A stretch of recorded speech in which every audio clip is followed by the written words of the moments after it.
ایران نے اپنے ہرمز میں امریکی بحریہ کے جہازوں کی جانب کئی ڈرونز داغ دیے، 3 سے 4 ڈرونز فضا میں ہی تباہ کر دیے۔ ایرانی جزائر کشم اور گورک میں ریڈار تنصیبات کو نشانہ بنایا گیا، سینٹ کام کا بیان۔ ڈیل ہو یا کوئی مشکل راستہ، ایران جنگ سے بہت جلد نکلنے والے ہیں۔ تیل اور کھاد کی قیمتیں پہلے والی سطح پر واپس آ جائیں گی۔ ایران کے پاس 21 سے 22% میزائل باقی بچے ہیں، بالآخر معاہدے پر تیار ہو جائے گا، امریکی صدر ٹرمپ کا دعویٰ۔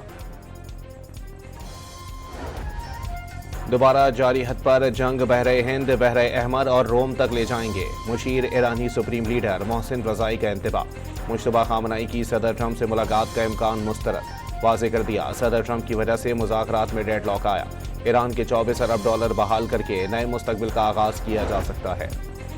ایران کا ڈیل پر دستخط ہوتے ہی آدھے منجمد اثاثوں کی بحالی کا مطالبہ، دنیا بھر میں پابندیوں کے باعث اربوں ڈالر کے اثاثے ضبط کیے جا چکے ہیں، ڈیل ہوتے ہی 2 ماہ کے اندر رقم واپس ملنے کی توقع رکھتے ہیں،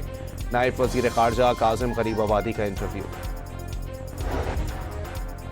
امریکہ اور ایران جوہری فریم ورک پر اتفاق کے قریب پہنچ گئے، بین الاقوامی جوہری توانائی ایجنسی کے سربراہ کا دعویٰ، پیش رفت سے دونوں ممالک باقی مسائل حل کرنے کے لیے وقت مل سکے گا، رافیل گروسی کا بیان۔ ایرانی سپریم لیڈر مشتبہ خامنہئی نے 2000 سے زائد قیدیوں کی سزا معاف کر دی، تمام افراد کی فوری رہائی، جاسوسی اور قومی سلامتی کی خلاف ورزی کے الزام میں قید ملزمان بھی شامل۔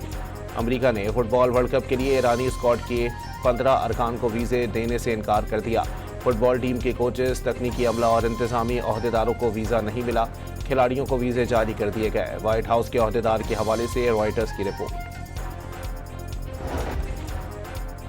ورلڈ کپ کھیل کر ثابت کرنا چاہتے ہیں کہ ایران امن چاہتا ہے، بم نہیں، میکسیکو میں تعینات ایرانی سفیر ابو الفضل کا انٹرویو۔ کھیل قوموں کو قریب لاتے ہیں لیکن بدقسمتی سے یہاں ایسا نہیں۔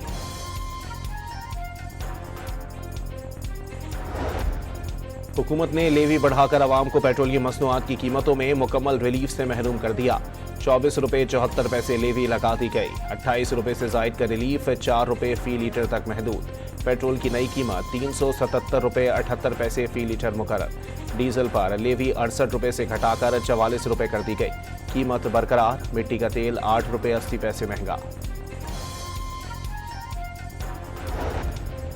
حکومت کا چھوٹے دکانداروں کے لیے فکس ٹیکس اسکیم کا اعلان، اطلاق ان دکانداروں پر ہوگا جن کا سالانہ ٹرن اوور 20 کروڑ یا اس سے کم بھی دکاندار کو 25,000 روپے جمع کروانا ہوں گے۔ بلال اظہر کیانی کی وزیر خزانہ کے ہمراہ پریس کانفرنس، تاجروں کی جانب سے اسکیم کا خیر مقدم۔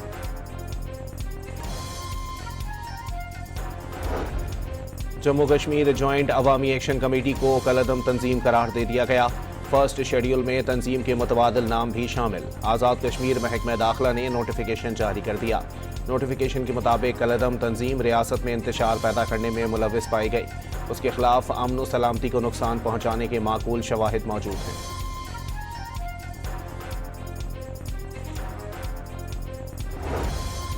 آزاد جموں کشمیر حکومت کے ترجمان نے جوائنٹ عوامی ایکشن کمیٹی کا بیانیہ بے بنیاد اور گمراہ کن قرار دے دیا،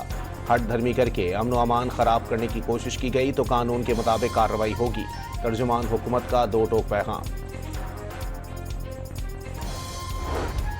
انتخابی مہم ختم، گلگت بلتستان میں انتخابی دنگل کل سجے گا، بیشتر حلقوں میں پیپلز پارٹی اور نون لیگ میں کانٹے کا مقابلہ متوقع۔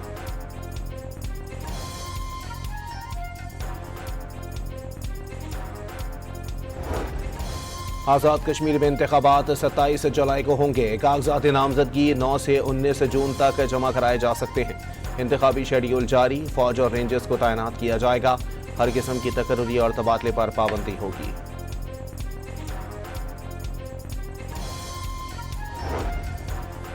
لبنان سے اسرائیلی فضائیہ کے طیارے پر میزائل حملہ، شمالی اسرائیل میں خطرے کے سائرن بج اٹھے، صہیونی حملے میں 1 طبی اہلکار سمیت 5 افراد شہید، 2 زخمی ہونے کی تصدیق، اور امریکہ نے کویت کو ڈرون حملوں سے بچاؤ کا نظام فروخت کرنے کی منظوری دے دی، 1 ارب 89 کروڑ کے آلات فراہم کیے جائیں گے۔